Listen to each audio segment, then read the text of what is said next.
Hello friends, this is anonymous. Welcome to my YouTube channel. आज हम आपके लिए कुछ स्विंग ट्रेडिंग स्टॉक्स लेकर आए हैं जो आपको पैसे बनाने में मदद कर सकता है। तो चलिए शुरू करते हैं विदाउट वेस्टिंग टाइम। तो पहला स्टॉक्स है अदानी पोर्ट्स। तो इसमें आप क्या कर सकते हैं कि ये स्टॉक्स बहुत अच्छा है, अदानी ग्रुप का भी है। तो इस स्टॉक्स में आप एंट्री ले सकते हैं और ये कई दिनों से कंसोलिडेट कर रहा था इस जगह पे। ये पूरा इसका कंसोलिडेशन फेज था और इसने अब अपना कंसोलिडेशन फेज ख़त्म करके यहाँ पर सपोर्ट लिया है और अब इसने कई दिनों का ब्रेकआउट भी दिया है। तो वॉल्यूम भी अच्छे खासे है, तो आप इनको एक बार रेफर कर सकते हैं।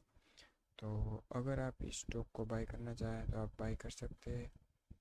तो चलिए देखते हैं कहाँ एंट्री हो ले सकते हैं, कहाँ स्टॉप लॉस रख सकते हैं। तो ये है हमारा एंट्री पॉइंट जहाँ पर हम एंट्री कर सकते हैं। इतना बड़ा तो स्टॉप लॉस तो बहुत बड़ा हो जाएगा। तो चलिए लो टाइम फ्रेम में शिफ्ट होता है। तो ये हम आ गए हैं डेली टाइम फ्रेम पे और यहाँ पर देखेंगे अगर हम तो ये ब्रेकआउट इसने यहाँ दिया है, तो हम स्टॉप लॉस इस स्विंग लो का रख सकते हैं। इट मीन्स अगर कल ये स्टॉक यहाँ से ऊपर निकलता है तो हम इसे बाय कर सकते हैं। तो यहाँ हो गई हमारी एंट्री। ये स्विंग लो हमारा हो गया स्टॉप लॉस। और अगर टारगेट की बात करें तो टारगेट हम 1:2 रखेंगे। 85 पॉइंट का ऑलमोस्ट हमारा सेल है, तो हम 170 पॉइंट का टारगेट प्लान कर सकते हैं। तो ये हो गए 111। चलिए एक काम करते हैं, पहले 90 पॉइंट 1:1 लेने की ट्राई करते हैं। अगर ये 90 पॉइंट चला भी जाता है तो हम अपना स्टॉप लॉस जो हमने यहाँ पे प्लेस किया है इस जगह पे, वो हम ट्रेल करके कोस्ट टू कोस्ट या थोड़ा अपसाइड में रख देंगे। ठीक है। अगर यहाँ पे कोई नेगेटिव साइन बनाता है, जैसे कि यहाँ पर बनाया है इसने, यहाँ पर, यहाँ पर, सो अगर ये टॉप पर जाने के बाद कोई नेगेटिव साइन बनाता है इस तरह से, तो हम यहाँ से अपना प्रॉफिट बुक करके निकल जाएंगे, क्योंकि फिर अपना नीचे आके अपना स्टॉप लॉस भी हिट कर सकता है। तो ये था अदानी पोर्ट्स, जिसमें हम ऐसे कर सकते हैं टारगेट प्लान। ये एसएल रहेगा। यहाँ कहीं पे भी कल मार्केट ओपन होते एंटर कर सकते हैं।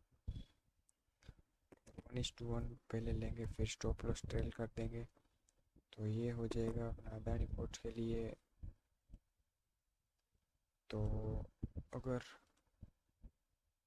आप चाहें तो यहाँ पर भी एंट्री ले सकते हैं, और अगर आप वेट करना चाहें तो वेट भी कर सकते हैं थोड़ी देर। एक बात मैं आपको बोलना चाहूँगा कि अगर आप इसमें एंट्री भी ले भी रहे हैं तो अपने रिस्क मैनेजमेंट के साथ लीजिएगा। मैंने आपको एंट्री स्टॉप लॉस बता दिया है, आपका जितना रिस्क एपेटाइट है उतना आप ले सकते हैं। ठीक है। चलिए नेक्स्ट स्टॉक देखते हैं, मारुति। बहुत ही अच्छा स्टॉक है। पिछले दिनों में इसने बहुत अच्छा परफॉर्म किया है, तो इस बेस पे हम लेंगे एंट्री इस स्टॉक में। तो अगर आप एंट्री लेना चाहें इस स्टॉक में तो यहाँ देख सकते हैं वीकली टाइम फ्रेम पे इसने बहुत ही बढ़िया पुलिस कैंडल बनाई है इस मूविंग एवरेज के आसपास, और यहाँ पे ये कंसोलिडेट भी कर रहा था। तो ये नियर अबाउट अपने ब्रेकआउट पे खड़ा है। अगर मारुति इस स्विंग के ऊपर निकलता है तो हम इसे बाय कर सकते हैं। और ये सब हम स्विंग के ट्रेड के लिए देख रहे हैं, तो इसमें स्टॉप लॉस और टारगेट भी बड़े आएंगे। तो ये जो स्विंग है उसका हम स्टॉप लॉस रख सकते हैं, लेकिन ये बहुत बड़ा हो जाएगा स्टॉप लॉस। तो हम एक काम करते हैं, लो टाइम फ्रेम रिसीव हो जाते हैं और वहाँ पर अपना स्टॉप लॉस प्लान करते हैं। तो हाँ, तो ये हम आ गए हैं लो टाइम फ्रेम पे। और यहाँ पर अगर देखें तो कई दिनों से ये ट्राई तो कर रहा है ऊपर जाने की, और यहाँ पे फाइनली इसने सपोर्ट ले लिया है 44 मूविंग एवरेज का। तो हो सकता है कि अगर ये ऊपर जाए तो हमें पहला टारगेट तो ये स्विंग दे देगा। तो अगर आप इसमें एंट्री बनाना चाहें तो इस स्विंग लो का स्टॉप लॉस रख के टारगेट एक्सपेक्ट कर सकते हैं। तो देखते हैं कितना टारगेट स्टॉप लॉस आता है। अगर आप इसके हाई पर निकल इस कौन सा दिन है, 22 अप्रैल के ऊपर निकलता है अगर ये स्टॉक, तो आप एंट्री बना सकते हैं। ये हम डेली टाइम फ्रेम पे देख रहे हैं। तो अगर आप ये स्टॉप लॉस प्लान कर रहे हैं तो यहाँ पे हमारा एंट्री होगा, ये हमारा एसएल होगा और ये हमारा टारगेट होगा। सो तकरीबन तकरीबन 9 और 12, सो 1:1.5 के अराउंड हो रहा है। तो इसमें भी एक काम करेंगे हम, पहले 1:1 लेने की ट्राई करेंगे। अगर इतने मिल जाते हैं 1:1, 700 750 का एसएल और 750 का टारगेट, 750 मतलब यहाँ। तो ये हमारा पहला स्विंग है जहाँ तक का आप टारगेट रख सकते हैं, क्योंकि फिर से यहीं से भी फॉल किया था। ये हमारा सेकंड टारगेट होगा जहाँ से मार्केट फॉल किया, एक पुल बैक, फिर फॉल किया। तो आप इस तरह से मारुति में भी एंट्री बना सकते हैं। ये स्टॉप लॉस होगा, ये हमारी एंट्री यहाँ पे हो जाएगी इस पॉइंट पे 22 अप्रैल के हाई पे। और 2-3 वीक या एक आध महीने के लिए हम इसको होल्ड करके रख सकते हैं, ठीक है। और वॉल्यूम भी इसमें अच्छा खासा है, तो ब्रेकआउट फेल होने के चांस बहुत कम है। तो फिर भी मैं एक एडवाइस देना चाहूँगा कि अगर आप इस किसी स्टॉक में एंट्री लेते हैं तो अपने रिस्क मैनेजमेंट के साथ लीजिएगा। और कोलगेट जिसने वॉल्यूम तो अच्छा खासा दिखाया है, ये कंसोलिडेशन के बाद इसने ब्रेकआउट भी दे दिया है वीकली टाइम फ्रेम पे। और अगर देखें इस स्टॉक में तो एंट्री हम इसके हाई के ऊपर ले सकते हैं, क्योंकि ये कैंडल वॉल्यूम के साथ आई है। तो इसका मतलब है कि बायर्स यहाँ पे इंटरेस्टेड है। तो ये 18 अप्रैल की कैंडल के बाद अगर ये 1623 के ऊपर निकलता है और कल मार्केट बंद होने से पहले ये ग्रीन कैंडल बनाता है तो हम इसमें एंट्री बनाएंगे। एंट्री के बाद फर्स्ट टारगेट हमारा ये होगा, क्या है ये 1761। उसके बाद अगर ये वहाँ भी सस्टेन कर जाता है तो हम ये दूसरा टारगेट ये लेने की ट्राई करेंगे, लेकिन ये बहुत ही ज़्यादा हो जाएगा। तो एक काम करते हैं, इसमें हम यहाँ पर एंट्री बना दें, इस स्विंग का एसएल रख के 1:1 पहले टारगेट करते हैं। 128 और 128, 138, 32, 30। ओके ठीक है, इतना हम ले सकते हैं। तो 1:1 का टारगेट लेंगे हम, क्योंकि ये स्टॉक वॉल्यूम के साथ भी आया है और ब्रेकआउट भी अच्छा खासा है। स्टॉक के फंडामेंटल्स भी बहुत अच्छे हैं। ये स्टॉक लॉन्ग टर्म में भी अच्छा खासा प्रॉफिट दे सकता है। ये हमारा फाइनल टारगेट रहेगा। और अगर यहाँ पर भी ये सस्टेन कर गया तो हम फिर से एंट्री बनेंगे। क्वांटिटी बेसिकली हम ऐड करेंगे। अगर ये ब्रेकआउट फेल होता है तो हम क्या करेंगे, यहाँ पर हम फुल क्वांटिटी किसी भी स्टॉक में से, ये जो सारे स्टॉक है इसमें किसी में भी हम फुल क्वांटिटी डिप्लॉय नहीं करने वाले हैं। तो ये एक बात याद रखिएगा, किसी स्टॉक में फुल क्वांटिटी डिप्लॉय मत कीजिएगा, सिर्फ और सिर्फ आधी क्वांटिटी डिप्लॉय करनी है। ठीक है। अगर ये यहाँ पर ऊपर जाने के बाद अगर पुल बैक लेता है फिर जाता है तो इस ब्रेकआउट के बाद हम फुल क्वांटिटी डिप्लॉय करेंगे। ठीक है, समझ में आ गया।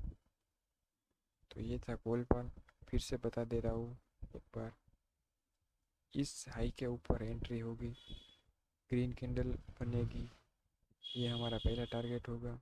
यहाँ पे हम 50% क्वांटिटी डिप्लॉय करेंगे, नेक्स्ट 50% जो बची है आधी वो इस टारगेट के बाद डिप्लॉय करेंगे। अगर यहाँ पे कोई पॉजिटिव साइन बनाता है तो, अगर ये यहाँ पे पहले शुरुआत के फर्स्ट हाफ में ऊपर जाने के बाद फिर नीचे आता है तो हम अगले दिन के लिए वेट करेंगे, और अगले दिन भी ये नीचे आ जाता है और स्टॉप लॉस हिट कर देता है तो निकल जाएंगे, क्योंकि ये यहाँ तक भी आ सकता है, यहाँ पर फिर ऐसे कंसोलिडेट होके फिर जा सकता है तो हमारा उसमें लॉस हो सकता है। तो हम क्या करेंगे, अगर ये ऊपर जाता है तो कोई बात नहीं, 50% क्वांटिटी तो हमें प्रॉफिट दे ही रही है, और यहाँ तक का फर्स्ट टारगेट होगा, फिर यहाँ तक सेकंड टारगेट होगा। तो इस टारगेट के अचीव होने के बाद ये हमारा सेकंड टारगेट होगा, यहाँ पे हम फिर से 50% क्वांटिटी ऐड करेंगे, यहाँ पर फिर देखेंगे प्राइस क्या कैसे रिएक्ट कर रहा है।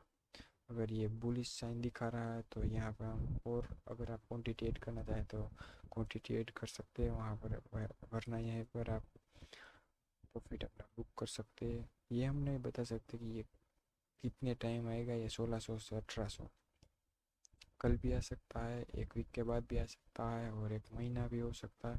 तो आप अपने हिसाब से लीजिएगा, ये स्विंग ट्रेड का एनालिसिस है, तो आप अपने रिस्क के हिसाब से इसमें एंट्री बनाइएगा। ये हमारा एंट्री, ये है हमारा स्टॉप लॉस, ये है हमारा फाइनल टारगेट, ये है हमारा फर्स्ट टारगेट। ठीक है। नेक्स्ट स्टॉक देखते हैं यूबीएल।